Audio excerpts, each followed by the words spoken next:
நன்றி செலுத்துறோம். அப்போ நான் வாசித்த வேத பகுதி சங்கீதம் 65:11 சொல்லுது, வருஷத்தை உம்முடைய நன்மையால் முடிசூட்டுகிறீர், உம்முடைய பாதைகள் நெய்யாய் பொழிகிறது சொல்லிட்டு கொலோசியர் 3:15 சொல்லுது, நம்மளை ஒரு காரியத்தை செய்யும்படிக்காக தூண்டுது. அதை எடுத்து ஒருத்தவங்க வாசிங்க டக்குன்னு.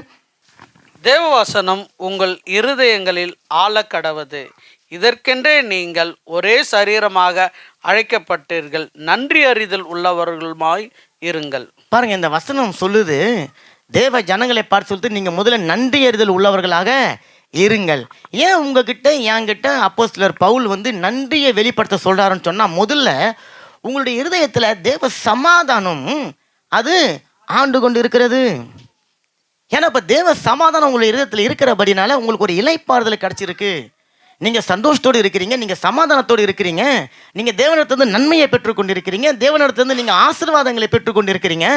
அப்போ அவர் சொல்கிறாரு, தேவ சமாதானம் உங்ககிட்ட இருக்கிறபடினால நீங்கள் நன்றியறிதல் உள்ளவர்களாக இருங்கள். இரண்டுக்கும் இடையில ஒரு வசனம் எழுதப்பட்டிருக்குது, நீங்கள் ஒரே சரீரமாக அழைக்கப்பட்டு இருக்கிறீங்க. அப்போ நம்ம எல்லாரும் ஒரே சரீரமாக எங்கே அழைக்கப்பட்டு இருக்கிறோம்? தேவ சபையில் அழைக்கப்பட்டு இருக்கிறோம், தேவ சபைக்கு வந்திருக்கிறோம். அப்போ ஆண்டவர் சொல்ற, தேவ சபைக்கு நீங்கள் வரும்பொழுதெல்லாம் உங்களுடைய இருதயம் உலகம் கொடுக்காத ஒரு சமாதானத்தினால சந்தோஷத்தினால நிரம்பி இருக்கிறபடினால அது கொடுத்த தேவனுக்கு நீங்கள் நன்றியறிதல் உள்ளவர்களாக இருக்கணும். அப்போ நான் சொன்னேன், நம்ம 2024 இந்த ஆண்டு முழுவதும் நீங்கள் எடுத்து பார்த்தீங்கன்னா கர்த்தர் நமக்கு ஏராளமாய் தாராளமான சொல்லியிருக்கிறார். இப்போ எனக்கு கூட தேவன் செய்த நன்மைகளை எழுதி வைத்து சொல்லக்கூடிய அளவுக்கு அவ்வளோ கம்மியாக எனக்கு செய்யல ஆண்டவர். என்னுடைய குருவி மூலையில் ஞாபகத்தில் இருக்கிறதா நான் எழுதி வச்சு கர்த்தருக்கு நன்றி செலுத்துகிறேன். இதில் எழுதாமல் இன்னும் எத்தனையோ அற்புதங்கள் அதிசயங்களை தேவன் எனக்கு செஞ்சிருக்கிறார். தினந்தோறும் நான் எழுந்து கண்ணு திறந்து பார்க்கறது ஒரு பெரிய அற்புதம், அதிசயம். அதை நம்ம எழுத தேவையில்லை, ஆனாலும் அது ஒரு அற்புதம். அப்போ அந்த அற்புதங்களை நினைத்து பார்த்து தேவனுடைய சமூகத்தில் ஒரே சரீரமாய் வரும்போது நன்றியறிதல் உள்ளவர்களாக இருங்கள். You must give thanks giving சொல்லி வசனம் சொல்லுது. நீங்கள் கர்த்தருக்கு நன்றி அறிதலை நன்றியாய் தெரியப்படுத்துங்க, தேங்க்ஸ் கிவிங். இன்னைக்கு இந்த 31 உலகம் இருக்கிற எல்லா திருச்சபைகளிலும் தேங்க்ஸ் கிவிங் ப்ரேயர் அப்படி தான் போடுவாங்க. ஏன்னு சொன்னால் தேவன் செய்த நன்மைகளை நினைத்து பார்க்கறதுக்கு நம்ம கொஞ்சம் நேரத்தை ஒதுக்கணும் என்பதாக அவர் சொல்லியிருக்கிறார். அப்போ நான் ஏற்கனவே சொல்லியிருந்தேன், இதை குறித்து நம்ம எல்லாருக்குமே ஞாபக மருதி இருக்கிறபடினால தேவன் செய்த அந்த நன்மைகளை நம்மளால் சரியான முறையில் அதை சொல்லி அல்லது அதை நம்ம ஞாபகம் வைத்து தேவனுக்கு நன்றி செலுத்துவது என்பது கூடாத காரியமாக இருக்குது. காரணம், இது ரொம்ப ஃபாஸ்டான ஒரு உலகம். பாருங்கள், இங்கே நம்மளால் உட்காந்து தேவன் செய்த நன்மைகளை எழுதி வைக்கணும். இப்போ எழுதுகிற பழக்கம் நிறைய பேருக்கு குறைஞ்சி போச்சு. எல்லாமே ஃபோன் வந்த பிறகு எல்லாமே ஃபோனில் எழுதுகிற பழக்கமே கிடையாது. நிறைய பேருக்கு கையெழுத்தை தவிர வேறு எதுக்குமே பேனா எடுக்கிறது கிடையாது. எத்தனை பேர் ஆமேன்னு சொல்கிறீங்க? கையெழுத்து போட மட்டும் தான் பேனா எடுக்கிறேன், மற்றபடி லெட்டர் எதுறீங்க? யாராவது அன்பை எப்படி இருக்கிறீங்க எதுறீங்க? ஒன்றும் கிடையாது, எல்லாம் ஃபோனு தான். அப்போ அந்த எழுதி வைத்து கர்த்தருக்கு நன்றி செலுத்தணும் அப்படின்னு சொல்கிறாங்க. ஏன் எழுதி வைக்கணும் அப்படின்னு சொன்னால், நீங்கள் எழுதி வைக்கும்போது தான் அந்த காரியத்தை கர்த்தர் உங்களுக்கு செய்தார் என்கின்ற ஞாபகம் உங்களுக்கு வரும். ஐ மீன், அடிக்கடி வேதத்தில் நீங்கள் பார்த்தீங்கன்னா ஞாபகக்குறியாக இதை செய்யுங்கன்னு சொல்லி ஆண்டவர் சொல்வார். எந்த ஒரு காரியத்தையும், சில காரியங்கள் முக்கியமான அதை எடுக்க முடியல, சில காரியங்கள் இது நீங்கள் உங்களுடைய இருதயத்தில் ஞாபகக்குறியாக வச்சுக்கொள்ளுங்க, மறக்காதீங்க, எழுதி வைங்க, பின் வர சந்ததிக்கு சொல்லுங்க, இதை நீ எழுதி வச்சு இதை காட்டு, உட்காரும் போது எந்திரிக்கும் போது நிற்கும் போது. நியாயப்பிரமாணத்தை மட்டும் கிடையாது, கட்டளைகளை மட்டும் கிடையாது, கர்த்தர் செய்த நன்மைகளையும். ஐ மீன், இப்போது அவங்கள வனாந்தரத்தில் நடத்தி கொண்டு வந்தார், அது எப்படி இஸ்ரவேலுக்கு இன்றைக்கும் தெரியும், எழுதி வைக்கப்பட்டு இருக்கு. நமக்கு இங்கேருந்து அங்கே போனால், அங்கேருந்து இங்கே வந்தால், இங்கேருந்து அங்கே தங்கினா, இங்கே கூடாரத்தை பிரித்தான்னு எழுதப்பட்டிருக்கு. ஆனால் இந்த கூடாரத்தை பிரித்தான்னு சொல்லும் போது எந்த மலையில், எந்த இடத்துல, எந்த பாலைவனத்தில் பிரித்தாங்கன்னு சொல்லி இன்றைக்கி இருக்கிற இஸ்ரவேலருக்கும் தெரிகிற அளவுக்கு அதை எழுதி வச்சிருக்கிறாங்க. காரணம், கர்த்தர் செய்த நன்மைகளை ஒரு நாளும் மறவாதே.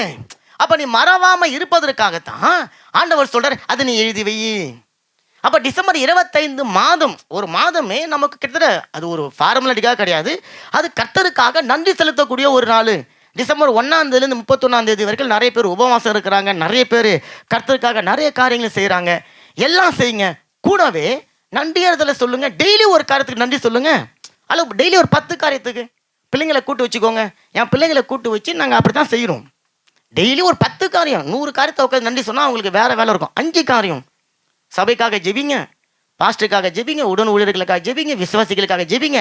5 நன்மை, இந்த நன்மையை செஞ்சீங்க, இந்த நன்மையை செஞ்சீங்க, இந்த நன்மையை செஞ்சீங்க, இந்த நன்மையை செஞ்சீங்க, ஆண்டவர் உமக்கு நன்றி சொல்லுங்க. அப்போ பிள்ளைகளுக்கு தெரியும், ஓ அப்போ இந்த நன்மையை நம்ம வாழ்க்கையில் செஞ்சுருக்கிறாரு ஆண்டவர், நம்ம அப்பாவுக்கு செஞ்சுருக்கிறாரா, நம்ம அம்மாவுக்கு செஞ்சுருக்கிறாரா, நன்றி அப்படின்னு சொல்லிட்டு அவங்களுக்கு தெரியும். அப்போ யாரோ நமக்கு ஒரு சின்ன உதவி செஞ்சால் நம்ம என்ன பண்ணுறோம்? அவங்களுக்கு போய் மெசேஜ் சொல்கிறோம், ரொம்ப மெசேஜ் சொல்கிறோம். சும்மா அந்த பையத்துக்கு வந்து காரில் வைக்கிறாங்க, மெர்சிங்க, ரொம்ப மெர்சிங்க, உசுத்ரே சாந்தி, நீங்கள் ரொம்ப நல்லவர் அப்படின்னு சொல்கிறோம். எதுக்கு? பையத்துக்கு வந்து காரில் வச்சதுக்கு. நீங்கள் நடந்து போயின்னு இருப்பீங்க, கீழே கர்ச்சிப்பு கீழே வந்துடும். அவர் சொல்லலாம், ஓ முஷ்வார் எடுத்துக்கினே என்ன சொல்கிறீங்க போடுறீங்கல்ல, ஏன் அவனுக்கு நன்றி சொல்லணும்? உங்ககிட்ட கேட்டானா? இல்லை. அப்போ யாரோ ஒரு மூணாவது மனுஷாளுக்கு அவன் செஞ்ச ஒரு சின்ன உதவிக்கு நன்றி செலுத்துகிற நீங்களும் நானும் கர்த்தர் பாராட்டின மகா பெரிய தயவுக்கு நன்றி செலுத்துகிறதுல கவனக்குறைவாக நம்ம இருப்பதற்கான காரணம் என்ன அப்படின்னு சொன்னால் அதுதான் பிசாசனுடைய பெரிய வேலை. ஏன்னா தேவன் செய்த நன்மைகளை நீங்கள் நினச்சிட்டிங்கன்னா அவர் மேலே உங்களுக்கு என்ன வந்துடும்? இன்னும் அன்பு வந்துடும், விசுவாசம் வந்துடும். இன்னொன்று அதிகமாக அவரை நேசிக்கணும், அவருடைய சமூகத்தில் வரணும், அவருக்காக ஓடணும், அவருக்காக உழைக்கணும் என்கின்ற அந்த எண்ணம் உங்களுக்கு அதிகமாக வந்துடும். வந்துட்டா உங்களுடைய வாழ்க்கையில், என்னுடைய வாழ்க்கையில் அவனுக்கு வேலை இல்லாமல் போயிடும். அதுக்கு என்ன பண்ணுவார்? உங்களுக்கு ஞாபகம் மறதியை கொண்டு வருவார். இதை விட இன்னொரு சிலருக்கு எப்படி தம்மா ஞாபகம் இருக்கும்? அவங்களுடைய உபத்திரவங்கள் எல்லாம் ஞாபகம் இருக்கும். தேவன் என்னை கைவிட்டுட்டாரு, தேவன் என்ன அப்படி பண்ணிட்டாரு, கர்த்தர் இப்படி பண்ணிட்டாரு, அதையெல்லாம் நல்லா ஞாபகம் வச்சுன்னு இருப்பாங்க. புரியுதுங்களா? ஆனால் தேவன் அந்த ஒரு காரியத்தை உங்கள் வாழ்க்கையில் அனுமதிச்சுட்டு அந்த ஒரு காரியத்தை ஒழுங்கு பண்ணதுக்கு உங்களுக்கு 10 நன்மை செஞ்சுருப்பாரு. பிசாசு என்ன பண்ணுவான்? சாத்தான் என்ன பண்ணிடுவான்? அந்த நன்மையை நீங்கள் நினைத்து பார்க்க கூடாதபடிக்கு உங்களுக்கு ஞாபக மறதியை கொண்டு வந்து கொடுத்துட்றோம். இப்போ என்கிட்ட நீங்கள் ஒரு 1000 யூரோ கொடுத்துட்டீங்க கடன், யாருன்னா மறந்துடுவீங்க? மாதம் ஃபுல்லாக வேலை செஞ்சுட்டோம், 30ஆம் தேதி எப்போ வருது? எங்கள் கம்பெனிலாம் 25லேருந்து சம்பளம் போட்டுருவாங்க. அப்போ 30 எப்போ வருது, 30 எப்போ வருது, 30 எப்போ வருது, மறந்துடுறோம். இல்லை, அதேமாதிரி 3 வேளை சாப்பிட்றதுக்கு நான் விளையாட்டுக்கு சொன்னாலும் சீரியஸாக நினச்சிங்களேன், நீங்கள் மறந்தாலும் உங்கள் வயிறு என்ன பண்ணும்? கத்தி காப்பரா பண்ணி உலகத்தை எழுப்பி விட்டுரும். டருமுருன்னு பசி வந்துடும், மறக்கிறோம். இல்லை, தூங்குறதுக்கு எல்லா கருத்துக்கும் மறக்க மாட்டோம். ஆனால் தேவன் செய்த நன்மைகள்னு சொல்லும் போது நான் மறுபடியும் சொன்னேன், திரேஷாந்தின்னு யாரே ஒருத்தர் சொன்னோம்ல, அது அவன் கிடையாது, தேவன் தான் ரொம்ப திரேஷாந்தி. அவர் தான் ரொம்ப ரொம்ப நல்லவர். அதனால் அவர் என்ன பண்ணுறாரு? சரி பரவாயில்ல, என் பிள்ளை இன்றைக்கி இடம் நாளைக்கு எழுதி வச்சு எனக்கு நன்றி சொல்லும். சிலருக்கு எழுதுகிற பழக்கம் இல்லையா, ஃபோனில் பேசி வைங்க, ஒரு கதை மாதிரி பேசுங்க, அப்படியே பேசி வைங்க. அந்த வருஷத்தில் கடைசியில் எடுத்து கணவன் மனைவியாக பிள்ளைங்களோட உட்காருங்க. பிரதர் நீங்கள் அதை செய்யுங்க, உங்களுக்கு பெரிய ஆசீர்வாதம் உண்டாகும். சரி, இப்போ அந்த மாதிரி நான் எழுதி வைத்ததுனால என்னுடைய வாழ்க்கையில் எனக்கு பெரிய ஆசீர்வாதம் வந்து இருக்கிறது. அப்போ இன்றைக்கி செய்தி தலைப்பு என்னன்னு சொன்னால், நன்றி சொல்லுவதால் உண்டாகக்கூடிய நன்மை. நிறைய பேர் நினச்சிக்கிறோம் நன்மைக்காக நான் நன்றி சொல்கிறேன்னு நினச்சிக்கிறோம். ஆண்டவர் செய்த ஏதோ ஒரு அற்புதத்திற்காக, ஏதோ ஒரு அதிசயத்திற்காக, ஏதோ ஒரு நன்மைக்காக நான் நன்றி சொல்கிறேன், அதோட என் வேலை முடிஞ்சதுன்னு நினைக்கிறோம். கிடையாது, நடக்க போகிற காரியத்துக்கு நன்றி சொல்லணும். அப்போ நன்றி சொல்கிறதுனால உங்களுடைய வாழ்க்கையில், என்னுடைய வாழ்க்கையில் நன்மை நடக்கும் என்பது தான் இன்றைக்கி டைட்டில். அப்போ நல்லா கவனிச்சுக்கோங்களேன், வேதத்தில் முதல்ல கர்த்தருக்கு நன்றி செலுத்தின ஒரு மனுஷன் யாருக்காவது ஞாபகம் இருக்குதா? ரோமா. Correct, very good. அவர் தான் முதல் கர்த்தருக்கு நன்றி செலுத்தினார். எடுத்து வாசிப்போம். ஆதியாகமம் 8ஆம் அதிகாரம் 20வது வசனம். அப்பொழுது நோவா கர்த்தருக்கு ஒரு பலிபீடம் கட்டி சுத்தமான சகல மிருகங்களிலும் சுத்தமான சகல பறவைகளிலும் சிலவற்றை தெரிந்து கொண்டு அவைகளை பலிபீடத்தின் மேல் தகன பலியாக வெளியிட்டான். பாருங்க, இங்க தேவன் நோவாவின் இடத்துல எனக்கு பலி கொடு என்று சொல்லவே இல்லை. தேவன் நோவாவின் இடத்துல பலியை கேட்கல. பெருவெள்ளத்துக்கு எப்படி தப்பிக்கணும், அந்த பெருவெள்ளத்திலிருந்து மற்ற ஜனங்களையும் எப்படி தப்பிக்கணும் என்ற ஒரு ஆலோசனையை அவனுக்கு கொடுக்கிறார். இப்போ அந்த ஆலோசனை கொடுக்கும் பொழுது நோவாவுடைய இருதயத்தில் இவ்வளோ பெரிய ஒரு பெருவெள்ளத்துக்கு தப்பிப்பதற்கு என்ன உலகத்தில் தேவன் தெரிந்தெடுத்து எனக்கு உதவி செய்து என்னை மீட்டு கொண்டு வந்து இந்த பெரிய பெருவெள்ளத்திலேருந்து என்னை காப்பாற்றி கொண்டு வந்தார, நான் அவருக்கு ஏதாவது செய்யணும். இது ஒரு கடமை கிடையாது, இது வந்து ஒரு உணர்வு. தெரிஞ்சுங்களா? நன்றி என்பது ஒரு உணர்வு. அப்போ அவனுக்குள்ளார ஒரு உணர்வு உண்டாகுது. அவன் பார்க்குறான், உலகமே அழிஞ்சு போச்சு, உலகத்தில் இருக்கிற எல்லா ஜனங்களும் அழிஞ்சு போயிட்டாங்க. கிருபையா தேவன் எத்தனை பேரை காப்பாற்றினாருங்க? அவங்க குடும்பத்தில் 8 பேரை காப்பாற்றினாரு. அதை அவன் நினச்சி பார்க்குறான், இவ்வளோ பெரிய ஒரு நல்ல தேவனுக்கு நான் என்ன செய்யணும் யோசிக்கிறான். யோசித்து அவன் செஞ்ச காரியம்தான் கர்த்தருக்கு சுத்தமான பொருட்களை கொண்டு பலி கொடுக்குறான். ஆனால் தன்னிடத்துல பேசினது யாரு, அவருடைய ஆதங்கம் என்ன, அவர் என்ன விரும்புகிறாரு, இந்த ஜனங்கள் மத்தியில் அவர் எதை எதிர்பார்க்கிறாரு, இந்த ஜனங்கள் எப்படி வாழணும் என்பதை அவர் யோசிக்கிறார் என்பதை அவர் பேசின விதத்தில் இவன் புரிந்து கொண்டான். இவன் புரிந்து கொண்டு கர்த்தருக்கு நன்றி செலுத்துறான். இப்போ அவன் கர்த்தருக்கு எப்போ நன்றி செலுத்தினான் அப்படின்னு சொல்லி பார்த்தீங்கன்னா, அவன் அந்த சூழ்நிலைகளிலிருந்து வெளியே வந்த பிறகு வந்து இப்போ அந்த சூழ்நிலைகளுக்குள்ள அவன் இல்லை, இப்போ அவன் விடுவிக்கப்பட்டிருக்கிறான். அவன் உட்காந்து நன்றி செலுத்துவதற்கான நேரமே அது கிடையாது. இப்போ அவன் தன்னுடைய விருப்பத்தின்படி வாழலாம், தன்னுடைய இஷ்டத்தின்படி வாழலாம். ஆனால் அவன் அதை செய்யலை. இந்த சூழ்நிலையிலிருந்து கர்த்தர் என்னை காப்பாற்றினாரே என்று சொல்லி அதற்கு முதல்ல நன்றி செலுத்துகிற விதமாக கர்த்தருக்காக ஒரு பலிபீடத்தை கட்டுறான், அதில் பலிகளை கொண்டு வருகிறான். அப்போ அந்த காலம் மாதிரி இன்னைக்கு நான் ஒரு வேளை நீங்கள் எல்லாரும் கர்த்தர் செய்த நன்மைகளுக்காக ஒரு 2 ஆட்டுக்குட்டி, ஒரு 2 கோழி, ஒரு 3 புறா, முடிஞ்சவங்க காளை மாட்டை வாங்கின்னு வாங்கன்னு சொல்லியிருந்தா நீங்கள் நிச்சயமாக வாங்கி வந்திருப்பீங்க. ஏன் வாங்கி வந்திருப்பீங்க சொல்லுங்க பார்ப்போம். ஏன்? கர்த்தர் நன்மை செய்தார். நன்மை செஞ்ச வேற. ஏன்னா இது பழைய ஏற்பாட்டினுடைய பலி. நீங்கள் செய்யாமல் போனீங்கன்னா உங்கள் மேலே தண்டனை வந்துடும், உங்கள் மேலே நியாய தீர்ப்பு வந்துடும். அப்போ உங்களுடைய காரியத்துக்கு கர்த்தருக்கு நீங்கள் பலியை கொண்டு வந்து கொடுக்கலன்னு சொன்னால், உங்கள் பலி அங்கீகரிக்கப்படலன்னு சொன்னால் உங்கள் மேலே தவறு வந்துடும் சொல்லிட்டு உங்களுக்கு ஒரு பயம் வந்துடும். பயத்து நிமித்தமாக நீங்கள் பலியோட வந்துடுவீங்க. இந்நேரம் கதவு திறந்தா ஊன்னு கத்தின்னு கிடக்கும் இல்லை. ஆனால் ஆண்டவர் சொல்கிறார், கிருபையாய் உங்களை ஆண்டவர் என்ன உங்களை காப்பாற்றி கொண்டு வந்திருக்கிறார். அப்போ ஆண்டவர் சொல்கிறார் அதற்காக நம்ம நன்றி செலுத்தணும். அப்போ உங்களுக்குள்ள எனக்குள்ள ஒரு கேள்வி இருக்குது, ஆண்டவர் நம்ம நன்றி செலுத்தணும்னு சொல்லி எதிர்பார்க்குறாரா? வசனம் எதாவது இருக்குதா? நான் இந்த மாதிரி நிறைய பேர் கேள்வி வரும், இன்னும் நீங்கள் நன்றிலாம் சொல்லணுமா? இப்போ எங்கள் அப்பா இருக்கிறாரு, எங்கள் அப்பா வந்து எனக்கு பிறந்த நாளுக்கு வந்து ஒரு ஐஃபோன் வாங்கி கொடுத்துட்டாரு, நான் அவருக்கு நன்றி சொல்லணுமா? எங்கள் அப்பா அவருடைய கடமை, என்னை பெற்றுட்டாரு, எனக்கு ஐஃபோன் வாங்கி கொடுக்கணும், நான் எதுக்கு அவருக்கு மெசேஜ் சொல்லணும்? கேட்குற பிள்ளைங்க இருக்குது தானே, உண்மை தானே? அப்போ எங்கள் அப்பா ஏசப்பா எங்கள் அப்பா அவர் எனக்கு உதவி செய்கிறார், நான் எதுக்கு அவருக்கு வாங்கி தரேன்? அது அவருடைய கடமை, அவர் செஞ்சு தான் ஆகணும். ஆனால் ஆண்டவர் சொல்கிறாரு, வசனம் நமக்கு சொல்லப்படுகிறது, நீங்கள் நன்றியறிதல் உள்ளவங்களாக இருங்க. வசனம் சொல்லுது நீ நன்றியறிதலாக இருக்கணும். ஆண்டவர் உங்கள்கிட்ட கேட்கல, என்கிட்ட கேட்கல. எந்த அப்பாவுமே பிள்ளைக்கு பரிசு கொடுத்துட்டு உட்காந்து எனக்கு கேட்குமா, மெசேஜ் சொல்லுமா காதை வச்சு கேட்டுன்னு இருக்காது, வாங்கி கொடுத்துட்டு அவர் பான்னு போவார். ஆனால் எந்த புள்ள தானாக ஓடி வந்து அப்பா ரொம்ப மெர்சிப்பா, நான் சாதாரண ஒரு ஃபோன் கேட்டேன், நீங்கள் எனக்கு ஐஃபோன் வாங்கி கொடுத்தீங்களே, நான் இதை மறக்க மாட்டேன்பா, நீங்கள் செஞ்ச நன்மைக்காக நன்றின்னு சொல்லுதோ, அந்த அப்பா அந்த புள்ள மேலே ஒரு நிமிஷம் அதிகமான அன்பை வைக்கிறாரு. கரங்களை தட்டுங்களா நல்லா. அப்ப இதை தான் நோவா செய்யறான். நோவா செஞ்சதுனால தேவன் பாருங்க எதுக்காக அந்த குடும்பத்தை மட்டும் தெரிந்தாத்தான். அவன் நீதிமானா இருந்தான், அது வேற விஷயம். தேவனுடைய கண்கள் அவனுக்கு கிருபை கிடைச்சது, அது வேற விஷயம். இவன் காப்பாத்துனா, நான் காப்பாத்துன அந்த மேன்மையினுடைய காரியம் இவனுக்கு தெரியும், இவன் எனக்கு நன்றி செலுத்துவான். கரங்கள் நல்லா தட்டுங்களேன். தேவன் நன்றி செலுத்துகிற ஒரு இருதயத்தை இன்னைக்கு உங்களுக்குள்ள எனக்குள்ள வைக்க போகிறார். ஆமேன். காரணம், நன்றி செலுத்தினா உங்க வாழ்க்கையில நன்மை உண்டாகும்.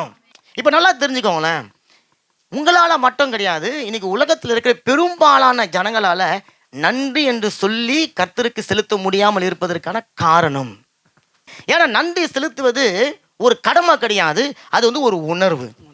அந்த உணர்வு எப்படி வரும்னு சொன்னா, நன்றி செலுத்துகிறதுடைய மேன்மை தெரியணும், நன்றி செலுத்துகிறதுனால உண்டாகிற நன்மை என்னன்னு தெரியணும், நன்றி செலுத்துவதால உண்டாகிற ஆசீர்வாதம் என்னன்னு தெரிஞ்சாதான் நீங்க என்ன பண்ணுவீங்க, நன்றி செலுத்துவோம். அப்ப நன்றி செலுத்துவது எல்லாராலும் முடியாது. எடுத்து வாசிப்போம் பாருங்க, லூக்கா 17:12-19 வரைக்கும் ஒரு சம்பவம் எழுதப்பட்டு இருக்கிறது. இயேசு கிறிஸ்து ஒரு ஊருக்குள்ள போறாரு. போகும்போது 10 குஷ்டரோகிகள் அவரை தேடி ஓடி வராங்க. ஓடி வந்து தன்னுடைய நிலைமையை ஆண்டவர் சொல்றாங்க, ஆண்டவரே எங்க மேல இவ்வளவு குஷ்டமா இருக்குது, ஆண்டவரே எங்களுக்கு இந்த பிரச்சனை இருக்கிறது அப்படின்னு சொல்லிட்டு ஆண்டவர்கிட்ட கேட்கறாங்க. அப்ப ஆண்டவர் சொல்றாரு, நீங்க போய் ஆசாரியன் இடத்துல காண்பீங்கன்னு சொல்றாரு. இப்ப அவனுக்கு போறானுங்க. போன உடனே பாருங்க 17-18 வாசிங்க. லூக்கா 17:17-18. இயேசு அவங்கள பார்த்து ஒரு கேள்வி கேட்கிறார். அப்பொழுது இயேசு, சுத்தமானவர்கள் 10 பேர் அல்லவா, மற்ற 9 பேர் எங்கே? தேவனை மகிமைப்படுத்துவதற்கு இந்த அந்நியனே ஒழிய மற்ற ஒருவனும் திரும்பி வர காணாமே என்று சொல்லி சொன்னார். வசனம் சொல்லுது பாருங்களேன், இந்த 10 பேரை வந்து கேட்குறாங்க, கெஞ்சுறாங்க ஆண்டவர்கிட்ட. ஆண்டவர் சொல்றார், கிருபையா நீங்க போங்க, போய் உங்க உடம்ப ஆசாரியன்கிட்ட காட்டுங்க சொல்லிட்டார். ஆசாரியன்கிட்ட காட்டுறதுக்கு சொல்லிட்டாரு. இவங்க போயிட்டாங்க. இப்போ இயேசு மற்ற வேலையை பார்க்க போயிட்டார். அதில் திடீர்னு ஒருத்தன் மட்டும் ஓடி வந்து ஆண்டவர் பாதத்தில் விழுந்து, ஆண்டவரே உமக்கு ரொம்ப நன்றி ஆண்டவரே, ஆமேன், என்னுடைய வாழ்க்கையில் என்னுடைய சரீரத்தில் என்னுடைய சரீர உறுப்புகளில் இருந்த குஷ்டத்தை எடுத்து நீங்கள் போட்டிங்களே, உங்களுக்கு ரொம்ப ரொம்ப நன்றி அப்படின்னு உடனே ஆண்டவர் அவனை பார்க்குறாரு. அவனை பார்த்துட்டு அவன்கிட்ட ஒரு கேள்வி கேட்குறாரு. அப்பா, உங்க கூட 9 பேர் இருந்தாங்களே, நீங்கள் 10 பேரை தானே வந்தீங்கப்பா, மற்ற 9 பேர் எங்க அப்படின்னு சொல்லி கேட்குறாரு. இப்போ வந்து கீழே ஒருத்தன் வந்து விழுந்து கர்த்தருக்கு நன்றி செலுத்தினானே, அவன் யாருங்க? அந்நியன். அவன் புறஜாதிக்காரன், அவன் அந்நியன். அப்போ அந்த 9 பேர் யாருங்க? யூதர்கள், இஸ்ரவேல் ஜனங்கள். ஆண்டவர் சொல்றாரு, பெற்றுக்கொண்ட ஆசீர்வாதத்துக்காக நன்றி செலுத்த இந்த அந்நியன் ஒருத்தவன் தான் வந்திருக்கிறான். இவனை தவிர வேற யாருமே வரலன்னு சொன்னா, அந்நியனை தவிர வேற யாருன்னா அங்க இருக்கிறா? வெறும் யூதர்கள் தான். அப்போ 9 பேர் யூதர்கள். அந்த யூதர்கள் யாருங்க? தேவனுடைய பிள்ளைங்க. தேவனிடத்துல கிருபையா பெற்றுக்கொண்ட ஆசீர்வாதத்துக்கு நன்றி மறந்து இருக்கிறாங்க தேவனுடைய பிள்ளைகள். ஆனா பெற்றுக்கொண்ட ஆசீர்வாதத்தை மறக்காம, ஐயோ எனக்கு இந்த உதவி செஞ்சு என்னை தூக்கி எடுத்தாருன்னு சொல்லிட்டு ஓடி வந்து காலில் விழுந்தான் பாருங்க, அவன் தான் அந்நியன். நல்ல கரங்களை தட்டுங்களேன். அந்த அந்நியனுடைய அந்த நன்றியறிதல் உணர்வை தான் ஆண்டவரை மதிக்கிறாருங்க, அங்க கனம் பண்றாரு. அதை ஸ்பெசிஃபிக்கா அதை எடுத்து அவர் சொல்றாரு. அப்ப இன்றைக்கு தேவனுடைய சபையில வரும், தேவனிடத்துல வந்து ஆசீர்வாதங்களுக்காக அழுவுறோம், ஆசீர்வாதங்களுக்காக கெஞ்சுறோம். ஆனா சாட்சி சொல்லுங்கன்னு சொன்னா எத்தனை பேர் சாட்சி சொல்றோம்? அப்புறம் சொல்றேன், நாளைக்கு சொல்றேன், எல்லாம் முடிஞ்ச பிறகு சொல்றேன். இல்ல, சிலருக்கு ஆண்டவர் ஒரு விஷயத்தை கொடுத்து, நீ நன்றி அறிதல் உணர்வு உள்ளவனா இருக்கிறியா, அதை நீ வந்து சாட்சி சொல்றியா? என்னுடைய நாமத்தை சாட்சி சொல்லுது. பாஸ்டர் ஜெபிச்சாரு, பாஸ்டருக்கு எந்த கனமும் கிடையாது இல்ல. ஆனா அங்க சொல்லும் போது தேவனுடைய நாமம் மகிமை அடையுது.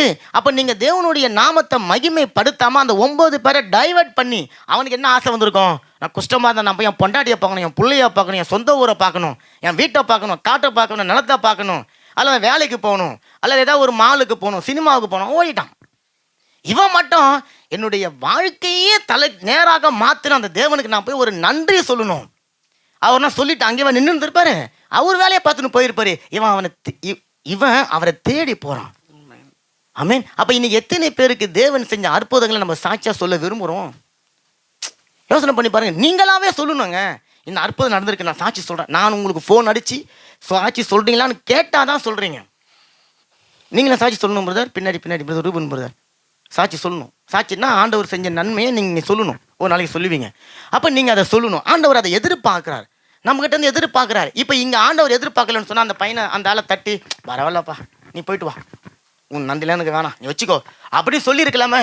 அவர் கேட்கிறாரு, நன்றி செலுத்துறதுக்கு உன் கூட 9 பேர் வந்தான் எங்க அப்படின்னு சொன்னா, ஆண்டவர் 10 பேர்கிட்ட நன்றி எதிர்பார்க்கிறார், தேங்க்ஸ் எதிர்பார்க்கிறார். ஆமென். ஆனா அதை செய்ய தவறுறாங்க தேவனுடைய பிள்ளைங்க. ஒரு புறஜாதிக்காரன், ஒரு அந்நியன் வந்து தேவனுடைய சமூகத்துல இப்ப நன்றி செலுத்துறான். இப்ப அவன் யாருங்க? அவன் தான் இப்ப தேவனுடைய மகனா மாறிட்டனால கரங்களை தட்டுங்களேன். தேவனுக்கு நன்றி செலுத்தின அவன் இப்ப தேவனுடைய பிள்ளையா மாறிட்டான். அந்த 9 பேரும் இப்ப அந்நியனை போல மாறி போயிட்டாங்க, தேவனை விட்டு தூரம் போயிட்டாங்க. இயேசுனுடைய ஒரு பெரிய ஆதங்கம் தெரியுங்களா? இதுதாங்க அங்க தன்னுடைய ஆதங்கத்தை வெளிப்படுத்துற. 9 பேர் எங்கப்பா போயிட்டாங்க? 10 பேர் வந்தீங்களே, 10 பேர் தானே சுகம் கொடுத்தேன். வசனம் சொல்லும், போகும்போதே வழியிலே அவங்க சுகமானாங்களாம். எந்த விதமான முயற்சியும் செய்யல, ஒரே ஒரு கீழ்ப்படிஞ்சு போனாங்க. போகும்போது 10 பேர் சுகமாயிட்டான். ஆசாரன்கிட்ட போய் காட்டிட்டு ஒருத்தன் ஓடி வரான், மற்றவங்களாம் எஸ்கேப் ஆயிட்டான். அப்ப இன்றைக்கு எஸ்கேப் ஆகக்கூடிய கிறிஸ்தவனாக நீங்களும் நானும் இருப்போம்னு சொன்னா, இந்த 10வது ஒரு ஆள் வந்தான்ல, அவனுக்கு கிடைத்த ஒரு ஆசீர்வாதம் உங்களுக்கு எனக்கும் கிடைக்காம போயிடும். என்ன ஆசீர்வாதம் இங்க 10வது மனுஷனுக்கு கிடைச்சது? அவனையும் வேதத்தில் எழுதி வச்சிருக்கு. அல்லேலூயா. கரங்களை தட்டுங்க, கரங்களை தட்டுங்க. இன்னைக்கு அவனை குறித்து நம்ம பேசுறோம். அவனுடைய நன்றி அறிதல் உணர்வை குறித்து தேவன் மெச்சி கொண்டாருங்க. அந்த நன்றி அறிதல் உணர்வை பாராட்டுறாரு. 9 பேருக்கு கிடைக்காத ஒரு பெரிய சிலாக்கியத்தை இவங்கிட்ட தேவன் பெற்றுக்கொள்கிறாரு. மாத்திரமல்ல, தேவனுடைய பாதங்கள்ல பணிந்து கொள்ள இந்த புறஜாதி இப்போது பணிந்து கொண்டதுனால அவனும் ஒரு இஸ்ரவேலனாய், அவனும் ஒரு ஆபிரகாமின் குமாரனாக, அவனும் தேவனுடைய ராஜ்யத்துக்குள்ள பிரவேசிக்கிறவனாக மாறினா பாருங்க. இந்த ஆசீர்வாதம் அந்த 9 பேருக்கு கிடைக்காது. அப்ப நீங்க நன்றி செலுத்துகிறதுனால உங்க வாழ்க்கையில ஒரு ஆசீர்வாதம் உண்டாகும். அப்ப தேவ ஜனமே, என்னோட சகோதரனே, என்னோட அன்பான ரொம்ப பிள்ளைங்களே, சகோதரர்களே, 1ஆம் தேதி ஒரு நோட்டை வாங்குங்க. நீங்க கறியை வாங்குறீங்களோ மீனோ வாங்கலையோ, ஒரு நோட்டை வாங்குங்க. தேதியை போடுங்க. ஃபர்ஸ்ட் ஒரு மாசம் கஷ்டமா இருக்கும், மறந்துடுவீங்க, பரவாயில்ல எழுதுங்க, பழக்கம் ஆயிடும். அப்போ எழுதி வச்சு டிசம்பர் மாதம் எடுத்து புரட்டி பாருங்க. எனக்கு ஆண்டவர் இந்த நன்மையை செஞ்சார் நீங்க யோசிக்கிற அளவுக்கு ஆண்டவர் செய்வார். அல்லேலூயா. அப்ப அந்த 9 பேர் தேவனை நோக்கி வராம போனதுக்கான காரணம் என்ன நினைக்கிறீங்க? அவன் நினைச்சுன்னு இருப்பான், ஏசு என் மேல கையை வைக்கல, நான் எந்த டாக்டரையும் பார்க்கல, எந்த குளத்துலையும் நான் குளிக்கல, நான் நடந்து போனேன், எனக்குள்ள ஒரு சக்தி வந்தது, எனக்குள்ள ஒரு பவர் வந்துச்சு, ஒரு வல்லமை வந்தது, அல்லது என்னுடைய முயற்சி, நான் இப்போ சுகம் அடைஞ்சிட்டேன், நான் எதுக்கு அவரை போய் தேடின்னு போய் நன்றிலாம் சொல்லணும்? இல்லை, எனக்கு தேவை. நான் பாருங்க, இயேசு சொன்னார் போனார், நான் போயினே இருந்தால் நல்லா போயிட்டேன். இப்போ நான் எதுக்கு இயேசுக்கிட்ட போகணும்? அப்போ நல்லா கவனிங்களேன், இந்த 9 பேரும் நன்மையை பெற்றுக்கொண்டு போய் நல்லா இருந்திருப்பானா நமக்கு தெரியாது. ஆனால் நல்லா இருப்பான்னு சொல்லி ஆண்டவரால் வாக்கு கொடுத்த இந்த மனுஷன் நித்திய நித்திய நித்திய காலமும் இந்த வேதம் வாசிக்கிற நாளெல்லாம் நம்ம அவனை குறித்து வாசிக்கும்படிக்காக நித்திய ஜீவனை அவன் பெற்றுக்கொண்டான். நல்ல கரைகளை தட்டுங்களேன். அதைத்தான் ஆண்டவர் உங்க வாழ்க்கையில என் வாழ்க்கையில அவர் செய்ய போறாரு. சரி, அப்ப நன்றி அறிதல், நன்றி அறிதல், நன்றி அறிதல், தேங்க்ஸ் சொல்லுங்க சொல்லுங்க சொல்லுங்க. யார் தான் சொல்லுவா? நன்றி உணர்வு உள்ளவர்கள், பெற்றுக்கொண்டவங்க, அவங்க தான் நன்றி சொல்லுவாங்க. எடுத்து வாசிப்போம். ரோமர் 8ஆம் அதிகாரம் 28வது வசனம். அன்றியும் அவருடைய தீர்மானத்தின்படி அழைக்கப்பட்டவர்களாய் தேவனிடத்தில் அன்பு கூறுவர்களுக்கு சகலமும் நன்மைக்கு ஏதுவாக நடக்கிறது என்று அறிந்திருக்கிறோம். இந்த வசனம் சொல்லுது, தேவனிடத்துல எந்த மனுஷன் அன்பு கூறுகிறானோ, தேவனை தன்னுடைய வாழ்க்கையினுடைய பிரதானமான ஒரு இடத்துல வச்சு பார்க்குறானோ, அந்த மனுஷனுக்கு ஒரு நம்பிக்கை இருக்குது. என்ன தெரியுங்களா? என்னுடைய வாழ்க்கையில நடக்கிறது எல்லாமே நன்மைக்காக. கரைகளை தட்டுங்களேன். உங்களுடைய என்னுடைய வாழ்க்கையில நடக்கிறது எல்லாமே நன்மையா நடக்கிறது என்பதை அவன் அறிந்தபடினால தேவனை பிரதானமான இடத்துல வச்சிருக்கிறான் பாருங்களேன். அவரை தேடி போய் நன்றி செலுத்துவான். உலக மனுஷனே ஒருத்தவங்க கிட்ட ஐஸ்வர்யமும் ஞானமும் பலனும் வல்லமையும் அதிகாரமும் இருந்தா அவங்கள தன்னுடைய வாழ்க்கையினுடைய முதல் இடத்துல வச்சுக்குவாங்க. எது நடந்தாலும், அம்மா தான் ஸ்கூலுக்கு போயிட்டு வரேன், அம்மா தான் பள்ளியிடம் போயிட்டு வரேன், அம்மா தான் இங்கே போயிட்டு வரேன், அம்மா நாளைக்கு உங்களுக்கு என்ன சாப்பாடு செய்யணும், அது கேட்குறோம். ஏன்? அல்லது அவங்ககிட்ட இருக்கிற பேர், அவங்ககிட்ட இருக்கிற மகிமை, அவங்ககிட்ட இருக்கிற வல்லம், அவங்ககிட்ட இருக்கிற கனம், ஏதோ ஒரு அதிகாரம். அவர் எக்ஸ் மினிஸ்டராக இருந்தால் கூட சரி ஒரு அதிகாரம் வச்சிருப்போம். அப்போ ஆண்டவர் யாருங்க? ஆண்டவர் யாருங்க? ஆமா, சர்வ வல்லவர், சர்வ சிருஷ்டிக்கு எஜமானரா இருக்கிறவர் உங்க வீட்டுல என் வீட்டுல இருப்பாருன்னு சொன்னா அவருக்கு கொடுக்க வேண்டிய கனத்தையும் மகிமையும் மகத்துவத்தையும் நன்றியையும் கொடுக்கறதுக்கு நம்ம மறக்க மாட்டோம். நல்ல கரையில தட்டுங்களேன். அப்ப தேவனிடத்துல அன்பு கூறுதல் சும்மா அன்பு கூறுறது கிடையாது. அவர் உங்களுக்கு செய்ததை நினைச்சு அன்பு கூறுறோம். அவர் நமக்கு செய்ததுலேயே ரொம்ப எக்ஸ்ட்ரீமா செஞ்சது, தன்னுடைய ஜீவன கல்வாரி சிலுவையில கொடுத்தது. அதை மட்டும் நினைச்சு நன்றி செலுத்தக்கூடாது. ஒவ்வொரு நாளும் கிருபையாய் உங்களுக்காக எனக்காக பிதானுடைய வலது பக்கத்தில் உட்கார்ந்து இன்னைக்கும் பரிந்து பேசி கொண்டு இருக்கிறாருங்க. தூங்காமல் உறங்காமல் கண் விழித்தினுடைய பிள்ளை நல்லா இருக்கணும்னு சொல்லி ஜெபித்து கொண்டு இருக்கிற அந்த தேவனுக்கு தேங்க்ஸ் அப்படின்னு சொல்ல உங்களுக்கு எனக்கும் உணர்வு ஏன் இல்லைன்னு சொன்னா, என்னுடைய வாழ்க்கையில நடந்தது எல்லாம் நன்மைக்கே என்கின்ற எண்ணம் இல்லை. எந்த ஒரு மனுஷனுடைய வாழ்க்கையில இந்த 2024 நான் கடந்து வந்த ஒவ்வொரு நாளும் தேவன் எனக்கு நல்லவரா இருந்து எனக்கு நன்மை செய்தார் என்று சொல்லி நினைக்கிறாங்களோ அவங்க தான் கர்த்தருக்கு நன்றி செலுத்துவனால கரங்களை தட்டுங்களேன். ரெண்டாவது யார் தம்ம நன்றி சொல்லுவா? யோபு 1ஆம் அதிகாரம் 21வது வசனம். யோபு 1:21. சரி, நான் வாசிக்கிறேன் பாருங்க. யோபு 1:21. நிர்வாணியாய் என் தாயின் கர்ப்பத்திலிருந்து வந்தேன், நிர்வாணியாய் அவ்விடத்திற்கு திரும்புவேன். கர்த்தர் கொடுத்தார், கர்த்தர் எடுத்தார், கர்த்தருடைய நாமத்திற்கு ஸ்தோத்திரம். அல்லேலூயா. நல்ல கரங்களை உற்சாகமாக தட்டுங்களேன். இந்த வசனத்தை நம்ம வேற மாதிரி தியானித்து இருக்கிறோம். ஆனா இங்க வசனம் சொல்லுது, என் வாழ்க்கையில உன்னை கொடுக்கிறதற்கும் கொடுத்ததை என்னிடத்துல இருந்து எடுத்து மறுபடியும் எனக்கு ரெட்டிப்பாய் அதை கொடுக்கிறதற்கும் என் தேவனுக்கு மாத்திரமே அதிகாரம் இருக்கிறது. என் வாழ்க்கையினுடைய முழு ஆளுகைக்கு அவர் ஒருவரே தலைவராய் இருக்கிறார் என்று சொல்லி எந்த ஒரு மனுஷன் நினைக்கிறாங்களோ அவங்க தான் கர்த்தருக்கு நன்றி செலுத்த முடியும். நிறைய பேர் கர்த்தர் கொடுத்ததற்காக நன்றி செலுத்துவாங்க. மகளுக்கு சமீபத்தில் ஒரு காரியம் இல்லாமல் போயிடுச்சு. நான் ஆண்டோட சொன்னேன், கொடுத்த போது நன்றி சொன்னேன், அது இல்லை நன்றி சொல்லு. ஆமீன். ஏன்னா கொடுத்தது நமக்கு தெரியும் ஆசீர்வாதம்னு சொல்லி, எடுக்கிறதும் ஆசீர்வாதம். உங்ககிட்ட இருந்து ஒரு காரியத்தை ஆண்டவர் எடுக்கிறாருன்னு சொன்னா அந்த காரியம் உங்ககிட்ட எடுக்காமல் போனா அதுல நீங்க சிக்கிக்குவீங்க. அதில் நீங்கள் மாட்டிக்குவீங்க, அதில் நீங்கள் தத்தளிச்சுன்னு இருப்பீங்க. தேவனுக்கு தெரியும். அப்போ என்ன பண்ணுறாரு, அதை கொடுத்து உங்களை ஒரு சில நாட்கள் பழக்கப்படுத்துறார். திரும்ப அதை எடுத்துருவார். ஏன் எடுக்கிறார்? அப்படி உங்களை நிர்கதியாக விட்டுட்டு போகிறதுக்கா? இல்லை, எடுத்ததை விடவும் ரெட்டிப்பான நன்மையினால உங்களை அவர் நிரப்ப போகிறார். நல்ல கரங்களை தட்டுங்களேன். அப்ப எந்த ஒரு மகள், எந்த ஒரு மகன், எந்த ஒரு மனுஷன் கர்த்தர் கொடுத்தாலும் அவருக்கு ஸ்தோத்திரம், என்னிடத்துல இருந்து அதை எடுத்தாலும் ஸ்தோத்திரம் என்று சொல்லி எந்த மனுஷன் நினைக்கிறாங்களோ அவங்க தான் கர்த்தருக்கு நன்றி செலுத்துவாங்க. இன்பத்துக்கு மாத்திரம் நன்றி செலுத்துகிற நல்ல ஜனங்களாம் இருக்கிறாங்க. வெறும் இன்பமான காரியம், சந்தோஷமான காரியம், சமாதானமான காரியம். கொரோனா வந்தது ஆண்டவரே உமக்கு ஸ்தோத்திரம்னு சொல்றதுக்கு பயப்படுவாங்க. வியாதி வந்தது உமக்கு ஸ்தோத்திரம். ஆனா தாவீது சொல்றான், நான் உபத்திரவப்பட்டது நல்லது, உமக்கு ஸ்தோத்திரம். நான் உபத்திரப்பட்டது உமக்கு ஸ்தோத்திரம், நான் கஷ்டப்பட்டது ஸ்தோத்திரம், அவமானப்பட்டது ஸ்தோத்திரம், என் மகனால துரத்தப்பட்டது ஸ்தோத்திரம், நண்பனால சீரழிக்கப்பட்டது ஸ்தோத்திரம், கட்டின மனைவியினால எனக்கு துரோகம் செய்யப்பட்டது ஸ்தோத்திரம். ஏன் தெரியுமா? அதனால உங்களுடைய கட்டளைகளை நான் கற்றுக்கொண்ட. கரங்களை தட்டுங்களேன், கரங்களை தட்டுங்களேன். அவன் தான் கர்த்தருக்கு நன்றி செலுத்துவான். அப்ப நன்றி சொல்லுவது என்பது கிறிஸ்துவ வாழ்க்கையினுடைய ஒரு பகுதி இல்லை. நன்றி செலுத்துவது என்பது கிறிஸ்துவ வாழ்க்கையினுடைய ஒரு பகுதி இல்லை, அதுதான் உங்களுடைய வாழ்க்கையே. It is part of our life. அதுதான் உங்களுடைய வாழ்க்கையினுடைய எல்லா பகுதியுமே. நன்றி. நீங்க நடக்கும்போது நன்றி சொல்லலாம். ஆண்டவரே கிருபையா காத்தீங்க, நன்றி அப்பா.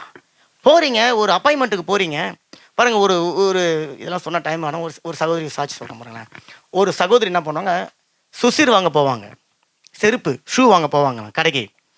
அவங்க பிள்ளைங்க சொல்லுவாங்களாம், எனக்கு வந்து நாங்கள் இப்போ காலேஜுக்கு போய்ட்டோம், இப்போ முன்ன மாரி எங்களுக்கு வந்து மட்டமான சோறு வாங்கி கொடு, எங்களுக்கு வந்து மார்க் வாங்கி கொடுக்கணும், அப்போ எங்களுக்கு அதிதாஸ் நைக்கு அப்படிலாம் சொல்லணும். அப்போ அவங்க என்ன பண்ணுவாங்களாம், வீட்டிலேருந்து போவோம். அவங்களுக்கு 3 பசங்க, அவங்களுக்கு 3 பசங்க, ஆண் பசங்க. 3 பேரும் ஒரே டைம் கேட்டுருவாங்க. அப்போ அவங்க வீட்டிலேருந்து சொல்லுவோம், ஆண்டவரே ஒரு பிள்ளைக்கு 35 ரூபாய்க்குள்ளார, ஈரோவுக்குள்ளார ஒரு நைக் சுசிர் எனக்கு வாங்கி கொடுங்க ஆண்டவரே. 35 ஈரோக்குள்ளே தான் இருக்கணும். அப்போ நான் 100 ஈரோக்கு மேலே என்கிட்ட காசு இல்லை, இப்போ 3 பிள்ளைங்களுக்கும் 100 ஈரோக்கு நான் வாங்கணும், எனக்கு அந்த மாதிரி வாங்கி கொடுங்க அப்படின்னு சொல்லிட்டு ஸ்தோத்திரம் ஆண்டவரே நீங்கள் செஞ்சிட்டீங்கன்னு கடைக்கு போவாங்களாம்.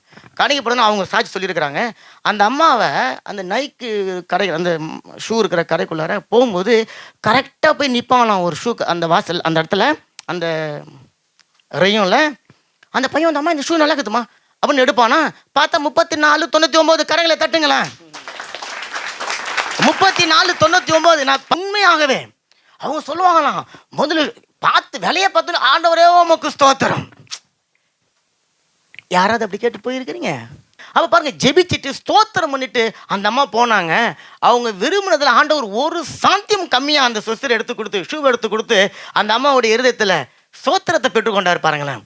அப்போ நல்லா கவனிங்களா, உங்கள் பிள்ளைங்க உங்களை எவ்வளோ தான் கொஞ்சினாலும் உங்கள் பிள்ளைங்க உங்ககிட்ட வந்து மெர்சி அப்படின்னு சொல்கிற வார்த்தை இருக்குல்ல, அந்த வார்த்தை உங்கள் பிள்ளை பிறந்த அன்னைக்கு உங்களுக்கு உண்டாகிற சந்தோஷத்தை விடவும் மேலான சந்தோஷம். நல்ல கரங்களை தட்டுங்களேன். அந்த நன்றியை யாரெல்லாம் பெற்றுக்கொண்டு இருக்கிறீங்களோ பெற்றவங்க, அதே உணர்வோடு தான் தேவனும் இருப்பாரு. உங்களுக்கு புரிதுங்களா? அப்போ என் பிள்ளைக்கு நான் கிருபையா செய்கிறேன், இந்த கிருபையை போக்கடிக்குது, இந்த கிருபையை விட்டு விலகுது, இதுக்காக நன்றி சொல்லாது, மறந்து போச்சு, என்னை தேடி வர மறந்துருச்சு, எங்கெங்கேயோ போகுது. அந்த வாங்கி கொடுத்த ஷூ கூட தேஞ்சு போகிற அளவுக்கு அந்த பிள்ளை எங்கெங்கேயோ போகுது. ஆனால் ஞாயிற்றுக்கிழமை ஆராதனைக்கு வரத்துக்கு வந்து கர்த்தருக்கு நன்றி செலுத்துறதுக்கு அந்த பிள்ளைக்கு நேரத்தை கொடுக்க முடியுதா அப்படின்னு சொல்லி ஆண்டவர் பார்ப்பார். அப்போ யார் நன்றி செலுத்துவா அப்படின்னு சொன்னால், முதல்ல என் வாழ்க்கையில் நடந்தது எல்லாமே நன்மைக்குன்னு நினைக்கிற ஒரு மனுஷன் நன்றி சொல்லுவான். 2வது, கொடுத்தாலும் எடுத்தாலும் கர்த்தருக்கு ஸ்தோத்திரம் என்று சொல்கிற ஒரு மனுஷன் தான் நன்றி செலுத்துவான். சரி, இப்போ நன்றி சொல்லுவது, இப்போ நிறைய பேருக்கு நன்றி சொல்லுறது எப்படின்னு தெரியாது. எடுத்து வாசிப்போம். 1 கொரிந்தியர் 14ஆம் அதிகாரம் 15-16 வசனம் வாசிங்க. சரி, நான் வாசிக்கிறேன். இப்படி இருக்க, 1 கொரிந்தியர் 14ஆம் அதிகாரம் 15-16. இப்படி இருக்க செய்ய வேண்டுவது என்ன? நான் ஆவியோடும் விண்ணப்பம் பண்ணுவேன், கருத்தோடும் விண்ணப்பம் பண்ணுவேன், நான் ஆவியோடும் பாடுவேன், கருத்தோடும் பாடுவேன். இல்லாவிட்டால் நீ ஆவியோடு ஸ்தோத்திரம் பண்ணும்போது கல்லாதவன் உன் ஸ்தோத்திரத்துக்கு ஆமென் என்று சொல்லி எப்படி சொல்லுவான்? நீ பேசுகிறது என்னதுன்னு அவனுக்கு தெரியாது. அப்போ நம்ம இங்கே வாசிக்கும் போது ஆவியோடு விண்ணப்பம் பண்ணுவேன், நான் ஆவியோடு துதிப்பேன், ஆவியோடு பாடுவேன் அப்படின்னு சொன்னால் உங்களுக்கு ஈஸியாக புரியுது. தேவனுடைய மகிமை பிரசனை இறங்கும்போது பாட்டு பாடும்போது நம்ம ஆவியில் நிரம்பி ஆவியில் பாடுறோம், உங்களுக்கு தெரியுது. அப்போ ஜெபிக்கும் போது நீங்கள் அந்நிய பாஷையில் ஆவியில் ஜெபிக்கிறீங்க. ஆனால் வசனம் சொல்லுது நீ ஆவியோடு ஸ்தோத்திரம் பண்ணணும். அப்ப எத்தனை பேர் இன்னைக்கு ஆவியோடு கர்த்தருக்கு நன்றி செலுத்திருக்கிறோம்? ஆவியோடு நான் துதிப்பேன், ஆவியோடு பாடுவேன், ஆவியோடு பேசுவேன்னு சொல்றோம்ல, ஆவியோடு எப்படி கர்த்தருக்கு நன்றி செலுத்துங்க? எப்படி நன்றி செலுத்துவீங்க அப்படின்னு சொன்னா என்ன அர்த்தம்னு சொன்னா, தேவ ஆவியானவர் உங்களை தூண்டணும் பாருங்க. அப்ப தேவ ஆவியானவர் உங்களை ஏவணும். இந்த கருத்துக்காக நீ ஸ்தோத்திரம் பண்ணு, நீ ஆவியில நிரம்பி அந்நிய பாஷையில ஜெபித்து கொண்டு இருக்கும் போது ஆண்டவருக்கு நன்றி செலுத்து. அந்த நாள்ல உன்னை கிருபையா காத்து கொண்டாரு, நான் கார்ல போகும்போது உன்னை இப்படி காத்து கொண்டாரு, ஒரு செகண்ட்ல நீ செத்து போயிருக்கணுமே இல்ல. அப்ப எத்தனையோ காரியங்கள் இருக்கு. அப்ப ஆண்டவர் சொல்ற, நீ ஆவியோடு நீ நன்றி சொல்லு. ஏன்னு சொன்னா, நீ ஆவியோடு நன்றி சொல்லும் போது உனக்குள்ள இருக்கிற ஆவியனுடைய அபிஷேகம் பக்கத்துல இருக்கிற ஒரு ஆளை தொடும்பா. தொட்டு நீ ஆமேன், அவன் நீ சொல்ற நன்மைக்கு அவன் ஆமேன் சொல்ல மதிக்கு அவனுடைய இருதயத்தையும் அது தூண்டுறோம். கரங்கள் எல்லாம் தட்டுங்களேன். அப்போ நீங்க நன்றி செலுத்துகிறதுனால கல்லாதவன் ஒரு மனுஷனை, தேவனை அறியாத ஒரு மனுஷனையும் ஆண்டவருக்கு நேரா வழி நடத்தக்கூடிய ஒரு ஆசீர்வாதம் உங்க மூலமா அந்த நாள்ல வெளிப்படுகிறது. நல்ல கரையில உற்சாகமா தட்டுங்களேன், நல்லா தட்டுங்க, நல்லா தட்டுங்க. அப்ப ஏதோ ஊழியக்காரர் அது பாஸ்டர் நன்றி சொல்லுங்க, நன்றி சொல்லுங்க, நன்றி சொல்லுங்கன்னு கத்தி கத்தி கத்துனா கடமைக்காக எதிரோட நன்றின்னு சொல்லுவது கிடையாது. அப்ப இருதயத்தின் ஆழத்துல இருந்து நீங்க அதுக்காக ப்ரிப்பேர் பண்ணணும். ஏன் கர்த்தருக்கு நன்றி செலுத்த புதிய காரியங்களை யோசிச்சுன்னு வரமாட்டோம்? புதிய நன்மை நம்ம வரும்போதெல்லாம் புலம்பல ஆரம்பிதான். ஆனா வாழ்க்கையில மற்ற 65 புக்கு பார்க்க மாட்டான், அந்த ஒரே ஒரு புக்கை மட்டும் பிடிச்சிக்கின்னு புலம்பல ஆகும். என் வாழ்க்கையே புலம்பல் தாங்க. அதுல சொல்றேன், ஒருத்தர் சொல்றேன் என் வாழ்க்கையே பைபிளுங்கன்னு. நான் ரொம்ப ஆச்சரியப்பட்டேன். அப்படிங்களா அப்படிங்களா? ஆமாங்க. எப்படி பதில் சொல்றீங்க? ஏன்னா புலமையிலே இருக்கிற போது நான் என் வாழ்க்கையே புலம்பல் ஆயிடுச்சு. அடப்பாவி, 65 புக்கு இருக்குது, அதுல ஆசீர்வாதமான காரியம் நிறைய இருக்குது. அதை சொல்லணும்னா என் வாழ்க்கை அப்படிங்க, என் தலையெழுத்து அப்படிங்க. ரெண்டாவது எப்படி நன்றி சொல்லுவது? கொலோசியர் 4:2 இடைவிடாமல் ஜெபம் பண்ணுங்கள், ஸ்தோத்திரத்துடன் ஜெபத்தில் விழித்திருங்கள். வசனம் சொல்லுது ஸ்தோத்திரம் பண்ணுகிறதுல நீங்க விழித்திருக்கணும். ஆண்டவர் சொல்றாரு, விழிப்போடு இருந்து நீ ஸ்தோத்திரம் பண்ணு, விழித்திருந்து நீ ஸ்தோத்திரம் பண்ணு. தூங்காம ஸ்தோத்திரம் பண்ணணும்னு ஒரு அர்த்தம் இருக்குது. ஆண்டவர் சொல்றாரு அதுக்கு முன்னாடி இடைவிடாமல் ஜெபம் பண்ணு. அப்படி ஜெபம் பண்ணினே இருக்கும்போது உனக்குள்ள ஸ்தோத்திரம் பெருகும், உனக்குள்ள ஸ்தோத்திரங்கள் வரும். அந்த ஸ்தோத்திரங்கள் வரும்போது நீ அதை தடை செய்யாத, விழிப்போடு இருந்து அந்த ஸ்தோத்திர வார்த்தைகளை தேவனுக்கு நேராக நீ செலுத்து, அதை நீ பயன்படுத்து அப்படின்னு சொல்லி கர்த்தர் இங்க நமக்கு சொல்லி கொடுக்கிறார். அப்ப ஆண்டவர் சொல்ல நன்றி சொல்லுங்க. எப்படி சொல்லணும்? விழிப்போடு சொல்லணும், விழித்திருந்து சொல்லணும், ஆவியில அனலா சொல்லணும். சரி, வேற எப்படி சொல்லணும்? லேவியராகமம் 22:29 கொஞ்சம் டக்குன்னு வாசிங்க, நான் வாசிக்கிறேன் பாருங்களேன். லேவியராகமம் 22:29 சொல்லுது, கர்த்தருக்கு ஸ்தோத்திர பலியை நீங்க செலுத்தும் பொழுது மனப்பூர்வமா அதை செலுத்துங்க. நல்ல காரியங்களை தட்டுங்களேன், நல்ல காரியங்களை, நல்ல காரியங்களை தட்டுங்க, நல்ல காரியங்களை தட்டுங்க. உங்களுடைய மனதிலிருந்து வராத ஸ்தோத்திரம் தேவனுக்கு தேவையில்லை. நீங்க விரும்பி நல்ல இருதயத்தின் ஆழத்திலிருந்து கர்த்தருக்கு நன்றி செலுத்தாத எந்த நன்றியும் அவருக்கு தேவையில்லை. 2 நன்றி சொல்லுங்க. இருதயத்தின் ஆழத்திலிருந்து அந்த நன்றியை நீங்க சொல்லுங்க.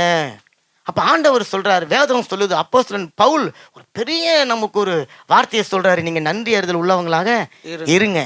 அந்த பவுல் மனுஷனும் நன்றி அறிதல் இல்லாம தான் வாழ்ந்து கொண்டு இருந்தாரு. ஆனா தேவன் சந்திக்க வேண்டிய விதத்துல சந்திச்சார், உடைக்க வேண்டிய விதத்துல உடைச்சார், அடிக்க வேண்டிய இடத்துல அடிச்சாரு. பெருமை நினைச்சதெல்லாம் குப்பையா போச்சு, மேன்மை நினைச்சதெல்லாம் குப்பையா போச்சு, வீரம் நினைச்சதெல்லாம் குப்பையா போச்சு. எவனை நான் சாவடிக்க போறேன்னு சொன்னானோ இப்போ அவங்ககிட்டயே போய் காலில் விழுந்து உட்காந்துக்கிற அளவுக்கு, அவங்ககிட்ட வார்த்தையை கேட்கிற அளவுக்கு தாழ்த்துறதுக்கு உடைக்க வேண்டிய ஒரு காலம் வந்தது. உடைக்கப்பட்ட பொழுது வாசனை வெளியே வந்தது பாருங்க. நன்றி அறிதல் உள்ளவங்களா நீங்க இருங்க. அப்ப இன்றைக்கு ஆண்டவர் உங்களையும் என்னையும் பார்த்து ஒரு கோசை கொடுக்கல, ஒரு ஆலோசனை கொடுக்கல. வசனம் சொல்லுது, நீங்க நன்றி அறிதலாம் உள்ளவர்களாக இருங்க. அப்ப எத்தனை பேர் நன்றி அறிதல் உள்ளவர்களாக இருக்க விரும்புறீங்க? ஆமென் சொல்லுங்களா. ஆமென். ஒவ்வொரு சூழ்நிலையிலும் உங்களுடைய வாழ்க்கையிலையும் நீங்க நன்றி செலுத்த நீங்க கற்றுக்கொள்ளணும். காரணம், நீங்க நன்றி செலுத்துகிறதுனால உங்களுடைய வாழ்க்கையில நன்மை உண்டாகிறது. அப்ப நன்றி சொல்வது ஒரு ஆப்ஷன் கிடையாது. நன்றி செலுத்துவது நம்மளுடைய வாழ்க்கையே. நன்றியினுடைய அடிப்படையில தான் நம்ம வாழ்க்கையே இருக்குது பாருங்க. எதுக்கு நான் நன்றி செலுத்தணும் அப்படின்னு சொன்னா, முதல்ல தேவன் உங்களுக்கு கொடுத்த வார்த்தைக்காக நன்றி செலுத்தணும். எத்தனை பேர் இதை விசுவாசிக்கிறீங்க? நல்ல காரியங்களை தட்டுங்களேன். அப்ப வார்த்தை என்பது பலிபீடத்திலிருந்து பேசுகிற இந்த காரியம் மட்டும் இல்லை. தேவன் கொடுக்கிற வார்த்தை என்னன்னு சொன்னா, முதல்ல எடுத்து வாசிப்போம். ஆதியாகமம் 32:9. பின்பு யாக்கோபு, என் தகப்பனாகிய ஆபிரகாமின் தேவனும் என் தகப்பனாகிய ஈசாக்கின் தேவனுமாய் இருக்கிறவரே, உன் தேசத்துக்கும் உன் இனத்தாரிடத்திற்கும் திரும்பி போ, உனக்கு நன்மை செய்வேன் என்று என்னுடனே சொல்லி இருக்கிற கர்த்தாவே. நல்லா கவனிங்க, பைபிளை திருப்பாதீங்க. இப்போ யாக்கோபு ஒரு நல்ல அருமையான ஒரு ஜெபத்தை ஏறெடுக்கிறார். இந்த சூழ்நிலை உங்களுக்கு தெரியும். அந்த யாப்போக்கு ஆற்றுக்கிட்ட யாக்கோபு தன்னுடைய 2 மனைவிகள் வேலை எல்லாரும் இட்டுன்னு வந்துட்டார். ஏசா எதிர்கொண்டு வர ஆரம்பிக்கிறான். இப்போ ஏசாவை பார்த்த உடனே, அதாவது ஏசா வரான்னு கேள்விப்பட்ட உடனே யாக்கோபுக்கு அப்படின்னு நடுங்குது பாருங்க. நம்மள சொல்லுங்க, கொலையை தூக்கி போட்ட மாதிரி நடுங்கின்னு இருக்கிறாரு. வந்தா என்னை எப்படியும் வெட்டிடுவான், என் குடும்பத்தை ஃபுல்லாக அவன் அழிச்சிடுவான். அப்போ இந்த சூழ்நிலையில் அவர் என்ன பண்ணுறாரு, ஆண்டவர்கிட்ட எப்படி ஜெபிக்கிறது, ஆண்டவர் எப்படி ஜெபிக்கிறது யோசிக்கும் போது டக்குன்னு அவருக்கு ஸ்பார்க் இங்கே வருது. என்ன வருதுன்னு சொன்னால், ஆண்டவர் அவங்ககிட்ட ஏதோ ஒன்று சொன்னார். அந்த சொன்ன வார்த்தையை வச்சு அவன் ஜெபிக்கிறான். ஆண்டவர் நீங்கள் எனக்கு இப்படி சொல்லியிருக்கிறீங்களே, அங்கே சொன்னார், உன் தேசத்துக்கும் உன் இனத்தாரிடத்துக்கும் திரும்பி போ, நான் உனக்கு நன்மை செய்வேன் என்று சொன்னீங்களே, எனக்கு நன்மை செய்வேன்னு சொன்னீங்களே, அதை நினைவு கூர்ந்து இப்போ எனக்கு உதவி செய்யுங்க, எனக்கு நன்மை செய்யுங்க, என்னுடைய சகோதரன் எனக்கு விரோதமாக வந்துட்டான், ஆண்டவரே என்னை காப்பாத்துங்க அப்படின்னு சொல்லி அவன் ஜெபிக்கிறான். இப்போ என்ன நன்மையை யாக்கோபுக்கு நான் செய்வேன்னு ஆண்டவர் கட்டளையிட்டாரு? ஆதியாகமம் 25:15, 28:15. நான் உன்னோடு கூட இருந்து நீ போகிற இடங்கள் எல்லாம் உன்னை காத்து இந்த தேசத்துக்கு உன்னை திரும்பி வர பண்ணுவேன். நான் உனக்கு சொன்னதை செய்யும் அளவும் உன்னை கைவிடுவதில்லை என்றார். பாருங்க, 28:15. அவர் மாமனார் வீட்டுக்கு போறதுக்கு முன்னாடி கல்லை வச்சுன்னு தலையில படுத்துன்னு இருக்கிற அந்த நேரத்தில் ஆண்டவர் சொல்றாரு, நீ போகிற இடம் எல்லாம் நான் உன்னை காப்பாற்றி உன்னை இந்த தேசத்தை நான் திரும்ப கொண்டு வருவேன். இதை நான் சொன்னேன்ல, இதை செய்கிற வரைக்கும் நான் உன்னை விட்டு விலக மாட்டேன், உன்னை கைவிட மாட்டேன் என்பதாக இங்கே சொல்கிறாரு. இப்போ இவர் திரும்ப தன்னுடைய சொந்த தேசத்துக்கு போகிறாரு. வந்துட்டார் தலைவர் ஏத்தாப்புல இவனை அழிக்கிறதுக்காக வந்து கொண்டு இருக்கிறான் ஏசான். இப்போ இந்த வாக்கு தத்துவம் அவருக்கு ஞாபகம் வந்துச்சு, இந்த வார்த்தை ஞாபகம் வந்துச்சு. ஆண்டவரே என் கூட இருப்பேன்னு சொன்னீங்களே, என்னை திரும்பி என் தேசத்துக்கு கொண்டு வருவேன்னு சொன்னீங்களே, என்னை பாதுகாப்பாக அழைத்து கொண்டு போவேன்னு சொன்னீங்களே, இப்போ அந்த வாக்கு தத்துவத்துக்கு இடையூறா ஏசா வந்து கொண்டு இருக்கிற. ஆண்டவரே என்னை எப்படியாவது காப்பாற்றுங்க, என்னுடைய மனைவிகளை காப்பாற்றுங்க, என்னுடைய மறுமனையாட்டிகளை காப்பாற்றுங்க, என்னுடைய பிள்ளைங்களை காப்பாற்றுங்க, நான் என்னுடைய தேசத்துக்கு நான் திரும்ப போகணும் என்று சொல்லி அவன் அழுது கொண்டு ஜெபிக்கிறான் பாருங்களேன். அப்போ அவனுக்கு விரோதமாய் ஒரு சூழ்நிலை எழும்பி வருது, அவனை அழிக்கும்படிக்கான ஒரு சூழ்நிலை வருது. மனுஷனுடைய உதவி எல்லாம் அவனுக்கு அற்று போனது. அவனுக்கு உதவி செய்யக்கூடிய ஆட்கள் ஏராளமாக இருந்தாலும் அவனுக்கு விரோதமாய் வருகிற கூட்டம் பெரும் கூட்டமா இருக்குது. தனிமைப்படுத்தப்பட்டான் யாக்கோபு. அழுகுறான், கலங்குறான், கதறான். ஆண்டவரே ஒத்த ஆளா நான் போனேன், ஆண்டவரே இன்னைக்கு 2 பரிவாளங்களோடு கூட என்னை திரும்பி வர செஞ்சிட்டீங்களே, நிறைய சொத்து, நிறைய செல்வம், நிறைய பிள்ளைகளை கொடுத்தீங்களே, இது எல்லாம் அழிஞ்சு போயிடுமே, நீங்க என்கிட்ட வார்த்தை கொடுத்தீங்களே, அந்த வார்த்தை நிமித்தம் நான் உங்ககிட்ட கேட்குறேன், எனக்கு உதவி செய்யுங்க. இப்போ ஆண்டவர் உங்களுக்கு வாக்கு கொடுத்துருக்குறாருங்க. ஜனவரி மாதம் 1ஆம் தேதி வாக்கு தத்த அட்டையை கையில் எடுத்துன்னு போனீங்களே, அந்த வாக்கு தத்த வார்த்தையை யாக்கோபு போல நீங்கள் சொல்லி ஜெபிச்சிருக்கிறீங்களா? உங்கள் பிள்ளைகளுக்காக ஆண்டவர் வாக்கு தத்தம், இப்போ நான் யாருக்கு சொன்னீங்க, உங்களோட வாக்கு தத்தம் என்னன்னு கேட்டால் நீங்கள் எல்லாம் சூப்பராக சொல்லுவீங்க என்பதில் எனக்கு சந்தேகம் இல்லை. யாக்கோபுக்கு ஆண்டவர் கொடுத்த வாக்கு தத்தம் 35வது அதிகாரத்தில் யோசனை பண்ணி பேசுகிறான். இதுக்கிடையில் எத்தனை வருஷம் ஓடிஞ்சு தெரியுங்களா? அத்தனை வருஷமும் அவனை காப்பாற்றினவர் இப்பயும் தன்னை காப்பாற்றணும்னு சொல்லி அந்த வாக்கு தத்த வசனத்தை வச்சு அவன் ஜெபிக்கிறாங்க. உனக்கு நான் சொன்னதை செய்யும் மூலமும் நான் உன்னை கைவிட மாட்டேன்னு சொன்னீங்களா ஆண்டவரே, என்னை கைவிடாதீங்க, என்னை காப்பாத்துங்க. வசனத்தை பாருங்க ஆண்டவரே. ஐயோ வசனம் சொல்லிக்குது, நான் சுகமாவேன், நான் சுகமா இருக்கிறேன், உங்களுடைய தழும்புகள் எம்எல்ஏ இறங்குது, நான் அப்படியே கண்ணு முன்னு இறங்குது, நான் விசுவாசிக்கிறேன், அறிக்கை செய்கிறேன். ஏதோ மேஜிக் கிடையாது, மந்திரம் கிடையாது, வசனம். பைபிள் சொல்றது, உங்களுடைய வசனம் என்னுடைய கால்களுக்கு தீபமும் பாதைக்கு வெளிச்சமா இருக்குது. அப்ப அந்த வசனம் உங்க வாழ்க்கைக்கு வெளிச்சமா இருக்கும். அப்ப இந்த சிந்தனையோட நீங்க ஜனவரி மாதம் 1ஆம் தேதி வாக்கு தத்தம் எடுக்க நீங்க வாங்க. ஆண்டவர் வாக்கு தத்தம் கொடுக்குறாருன்னா சும்மா கிடையாதுங்க. உங்களுக்கு வரப்போற ஒரு பெரிய ஆபத்தை காப்பாற்றுவதற்கான வாக்கு தத்தமா இருக்கும். உங்களுக்கு கொடுக்க போகிற ஒரு ஆசீர்வாதத்துக்கான ஒரு வாக்கு தத்தமா இருக்கும். அல்லது உங்களுடைய பிள்ளைகள் எதிர்காலத்தை எப்படியா இருக்க போறாங்க, அந்த வருஷம் உங்களுடைய வாழ்க்கையில் நடக்க போகிற காரியங்கள் தான் என்ன, அதை வாக்கு தத்தமா ஆண்டவர் வச்சிருக்கிறாரு. அதைத்தான் உங்களுக்கு கொடுத்துருக்கிறாரு. கரங்களை தட்டுங்களேன். அவங்களுக்கு ஜனவரி மாதம் கொடுத்த வாக்குத்தை தான் எனக்கு உண்மையை தெரியாது. இப்போ தான் சொல்கிறாங்க உங்கள் துக்கம் சந்தோஷமாய் மாறுச்சா சிஸ்டர்? அப்போ அந்த வாக்குத்தத்தை பொய்யா? ஆனால் அது உங்கள் துக்கம் சந்தோஷமாக இருக்குன்னு சொல்லிட்டு 2000 வருஷமாக தான் அது வசனம் இருக்குது இல்லை, இன்னும் அதுக்கு முன்னாடியே இருக்குது. ஆனால் அந்த வாக்குத்தத்தை ஏன் அவங்களுக்கு கொடுக்கல, ஏன் எனக்கு கொடுக்கல, ஏன் உங்களுக்கு கொடுக்கல? அவங்களுக்கு கொடுத்தாங்கன்னா அவங்களுக்கு ஒரு துக்கம் இருக்குது. அந்த துக்கத்தை ஆண்டவர் மாதத்துக்கு வாக்குத்தத்தம் கொடுத்தாரு. அதை அவங்க ஜெபிச்சாங்க, சந்தோஷமா மாறிடுச்சு. அப்போ அந்த வாக்கு தத்தத்தை வச்சு யாக்கோபு ஜெபிக்கிறான். நல்லா கவனிச்சிங்கன்னா அவன் அங்கே ஜெபிச்ச உடனே ஆண்டவர் கிரியை செய்ய ஆரம்பிக்கிறார். இப்போ ஜெபிக்கும் போது அற்புதம் நடக்குது. ஆண்டவர் சொன்னாரு, நான் உனக்கு சொன்னதை செய்யும் அளவும் உன்னை விட்டு விலகுவதும் இல்லை, உன்னை கைவிடுவதும் இல்லைன்னு சொன்னார். பாருங்க, போயிட்டாரு நேரா யாசா கிட்ட, நேரா யாசா கிட்ட போயிட்டாரு. கையை வைக்காத, அவன் என்னுடையவன். அப்போ உங்களுக்காக அநேக இடத்துல தேவன் பேசியிருக்கிறார். ஞாபகம் இருக்குதுங்களா? யோசனை பண்ணி பாருங்க. அதிகாரிகள் கண்களில் உங்களுக்கு தயவு கொடுத்திருக்கிறார். எத்தனையோ சூழ்நிலையில தேவன் உங்களை தேட்டி இருக்கிறார். ஒரு பயங்கரமான சூழ்நிலை பைபிள் எடுத்து நீங்க திறக்கும் போது ஆண்டவர் அந்த வசனத்து மூலமா உங்ககிட்ட பேசியிருக்கிறார். ஆமென். சபைக்கு இதை நான் செய்வேன்னு சொல்லி ஒரு வாக்குத்தத்தம் கொடுத்தாரு.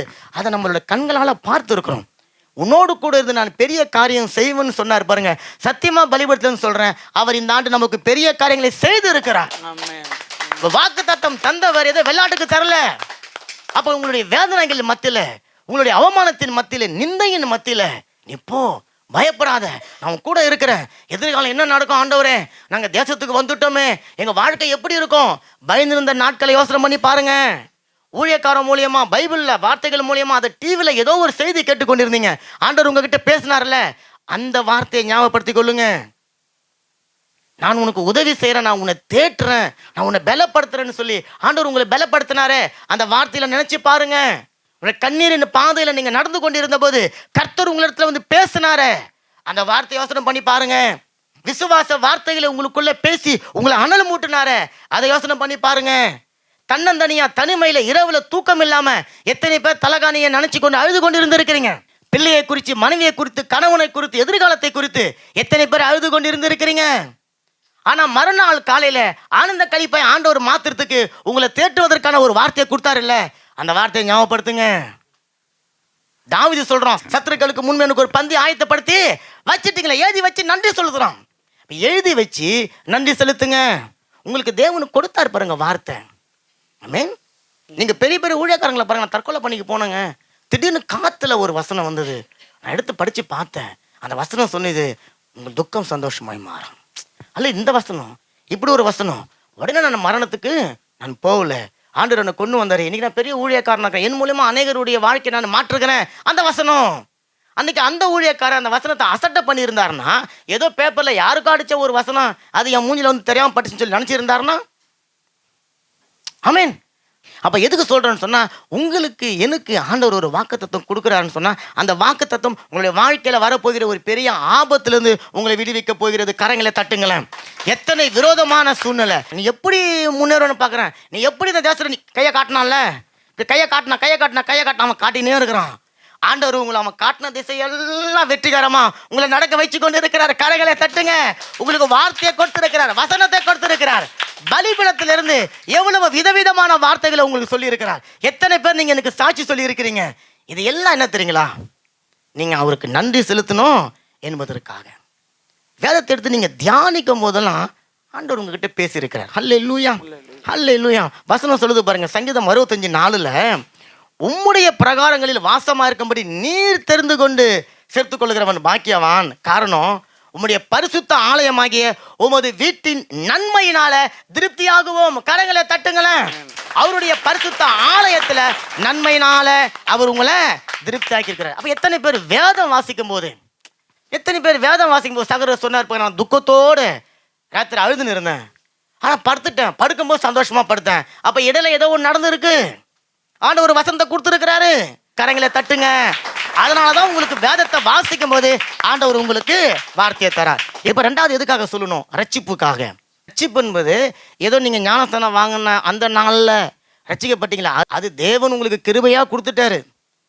ஆனா அந்த ரட்சிப்பை நீங்க அனுதினமும் காத்துக்கொள்வதற்கு உங்களுடைய கிரியைகள் தேவை, உங்களுடைய முயற்சிகள் தேவை. நீங்க முதல் நாள் ரட்சிக்கப்பட்டது தேவனுடைய கிருபை. இப்ப நீங்க தொடர்ந்து ரட்சிக்கப்பட்டு கொண்டு வரணும். ரெண்டாவது, ரட்சிப்பு என்பது ஏதோ ஒரு நாள் நடக்கக்கூடிய ஒரு சடங்கு கிடையாது. அந்த ரட்சிப்பு உங்களுடைய வாழ்நாள் முழுவதும் தொடரக்கூடிய ஒரு நிகழ்வு, ஒரு நிகழ்ச்சி. ஆமேன். அதுதான் நம்முடைய வாழ்க்கையில முக்கியம். சரி, இப்போ அந்த ரட்சிப்பு உங்களுடைய வாழ்க்கையில வந்தது, நீங்க ரட்சிக்கப்பட்டுட்டீங்க. ஆனா ரட்சிக்கப்பட்ட மனுஷனை மறுபடியும் இருளின் அதிகாரத்துக்குள்ளார தள்ளுவதற்கு, பாதாளத்துக்குள்ள தள்ளுவதற்கு ஒரு பெரும் கூட்டம் போராடி கொண்டு இருக்கிறது. அது மனுஷனா இருக்கலாம், உங்க சூழ்நிலையா இருக்கலாம், எல்லாவற்றுக்கும் மேலாக சாத்தானா இருக்கலாம். வானமண்டலத்தில் சுற்றி திரிகிற பொல்லாத ஆவிகளுடைய சேனைகள் உங்களுக்காக எனக்காக பாதாள வாசலை திறந்து வைத்துக்கொண்டு யாரை விழுங்கலாமோ என்று சொல்லி அவன் வகை தேடி சுற்றி திரிந்து கொண்டு இருக்கிறான். அப்ப இன்னைக்கு நீங்க ரட்சிக்கப்பட்டு இருக்கிறீங்க. அந்த ரட்சிப்பு இந்த நிமிஷம் வரைக்கும் உங்களுடைய வாழ்க்கையில நிலைத்து நிற்கிறது. நல்ல கரங்களை தட்டுங்களா. அதுக்கு யாரு காரணம்? அதை மாத்திப்போம்.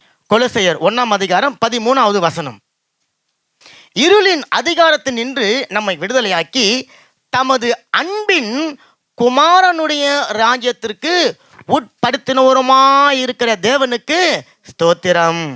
இங்க வசனம் சொல்லுது, ரட்சிக்கப்பட்டுட்டேன், ஆனா அந்த ரட்சிப்பு பூரணப்படுவதற்கு அனுதினமும் ரட்சிக்கப்பட்ட வாழ்க்கையில என்னை புதுப்பித்துக் கொள்ள எனக்கு ஒரு விஷயம் தேவைப்படுது. அது என்ன தெரியுங்களா? அதுதான் குமாரனுடைய ராஜ்யம். கரங்களை தட்டுங்க. அப்ப எங்க இருக்குது குமாரனுடைய ராஜ்யம்? வசனம் சொல்லுது எங்க இருக்குதுன்னு சொன்னா இயேசு கிறிஸ்துக்குள்ள இருக்குது. ஏன்னா அது குமாரனுடைய ராஜ்யம். அது உங்க ராஜ்யம், யார் ராஜ்யம் கிடையாது. அது குமாரனுடைய ராஜ்யம். அந்த ராஜ்யம் இயேசுக்குள்ள இருக்குது. இயேசு சொல்லிட்டாரு, அதற்குள்ள உங்களையும் என்ன பண்றாராம்? உட்படுத்தி இருக்கிறாரு. வசனம் சொல்லுது பாருங்க, உட்படுத்திக்கிறா உள்ள கொண்டு வந்துட்டாரு. கரங்களை தட்டுங்க. இப்ப நீங்களும் நானும் ராஜ்யத்துக்கு வெளியே கிடையாது, ராஜ்யத்திற்கு உள்ள இருக்கிறோம். அதுக்கு பிரதானமான காரணம் உங்க மேல என் மேல இயேசு கிறிஸ்துனுடைய ரத்தம் இருக்கிறது, அவருடைய ரட்சிப்பின் வஸ்திரம் இருக்கிறது, அவருடைய அன்பின் பிரவாகம் இருக்கிறது. அதனால நீங்க இப்ப அனாதை கிடையாது, நீங்க அந்த தேவனுடைய ராஜ்யத்துக்குள்ளார வந்து இருக்கிறீங்க அப்படின்னு சொல்லி வசனம் சொல்லுது. அப்ப நீங்க ரட்சிக்கப்பட்டீங்களே. நீங்க ரட்சிக்கப்படாம போயிருந்தா சரி, நீங்க ரட்சிக்கப்பட்ட காலத்துல உங்களோட என் கூட ரட்சிக்கப்பட்டவங்க நிறைய பேர் இருக்கிறாங்கல்ல, இன்னைக்கு அவங்க எங்க இருக்கிறாங்க? யோசனை பண்ணி பாருங்க. அப்ப நிறைய பேர் பின்வாங்கி போயிட்டாங்க, அல்லது ஒரு முறை தேவனுடைய ஈவை ருசி பார்த்து அவரை மறுதளித்திட்டு போயிட்டாங்க. ஆனா உங்களையும் என்னையும் இந்த 2024 டிசம்பர் 29 வரைக்கும் தேவன் அந்த ரட்சிப்புக்குள்ள வச்சு கொண்டு வந்து கொண்டு இருக்கிறார்ல, அதற்காக நன்றி செலுத்தலாம். கரையை நல்லா தட்டுங்களேன், கரையை நல்லா தட்டுங்க, கரையை நல்லா தட்டுங்க. நிறைய வசனம் இருக்குது, எடுக்க முடியல, டைம் ஆயிடுச்சு. அப்ப இன்றைக்கு தேவன் உங்களை ரட்சிப்பில் நடத்துறாரு. ரட்சிப்பு நேற்று ரட்சிக்கப்பட்டிருக்கணும், இன்னைக்கு ரட்சிக்கப்பட்டிருக்கணும், நாளைக்கு ரட்சிக்கப்படணும். ரட்சிப்பு உங்களுடைய ஆவி ஆத்மா சரீரத்துல நடத்தப்பட்டிருக்கணும்.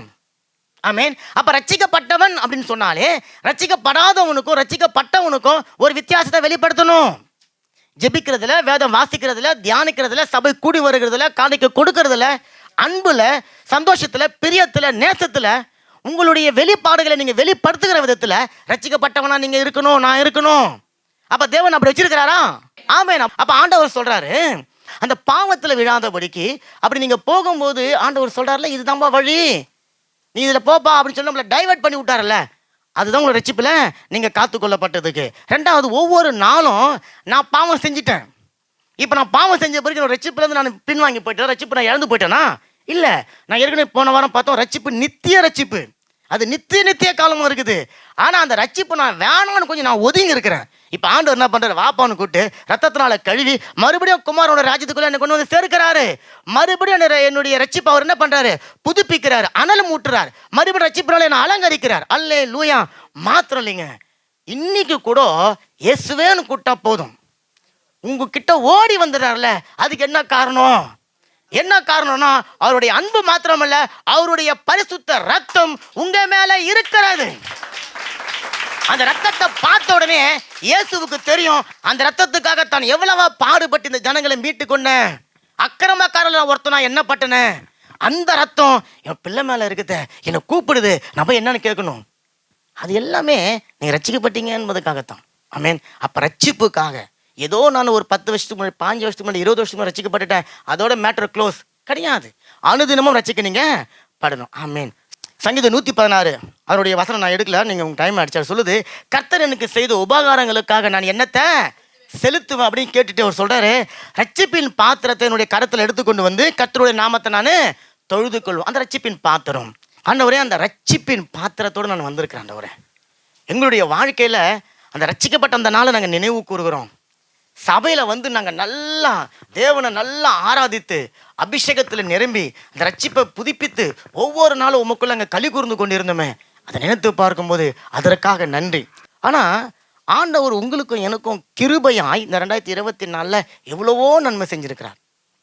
உங்களுடைய விண்ணப்பங்கள் கண்ணீரோடு வந்து இந்த சபையில் அழுது நீங்கள் ஜெபித்த அநேகருக்கு தேவன் நன்மை செஞ்சிருக்கிறார். பொருளாதாரத்துக்காக அழிஞ்சவங்க, சரீர பலவீனத்துக்காக அழுதவங்க, ஆப்ரேஷன் போகிறதுக்காக பயந்து நடுங்கி கொண்டு இருந்தவங்க, அவங்க இன்னைக்கு நல்லா கம்பீரமாக சந்தோஷமாக சபையில் வந்து நிற்க தேவன் செஞ்சிருக்கிறார்.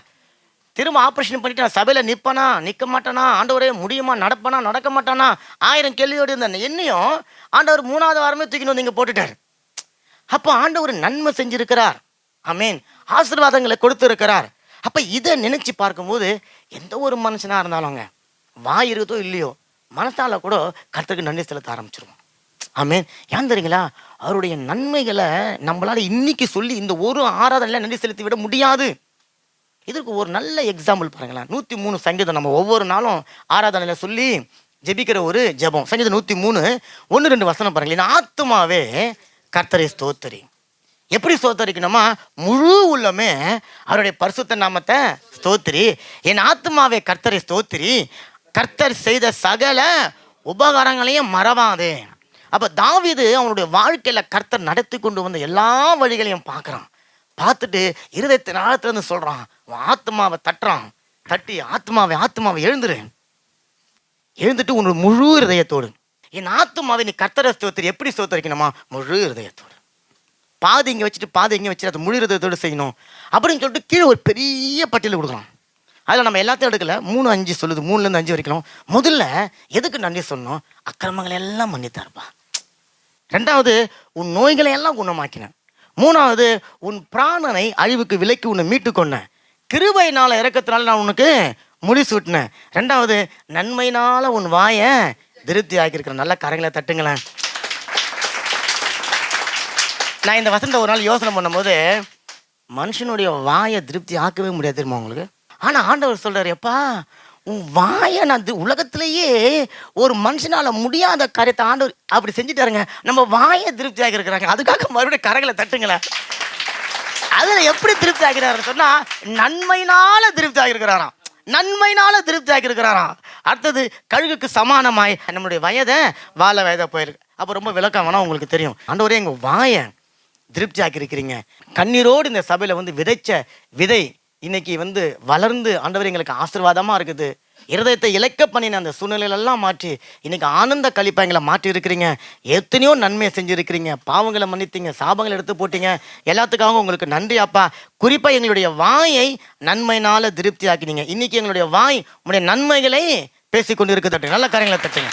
கடைசியாக ஒரே ஒரு காரியத்தை மட்டும் நம்ம வாசித்து முடிக்க போகிறோம். அது எதுக்கு தான் நன்றி சொல்லணும் அப்படின்னு சொன்னால் வசனம் சொல்லுது, எல்லாவற்றுக்கும் நன்றி சொல்லுங்க. ஆமேன். காரியங்களை தட்டுங்களேன். இப்போ எதுக்கெல்லாம் நீங்கள் சொல்லி ஜெபிச்சிட்டீங்களோ இப்போ மறந்துட்டீங்கன்னு சொன்னால் எல்லாத்துக்கும் நன்றி செலுத்துறீங்க. எபேசியர் 5:29 கொஞ்சம் டக்குன்னு வாசிங்களா.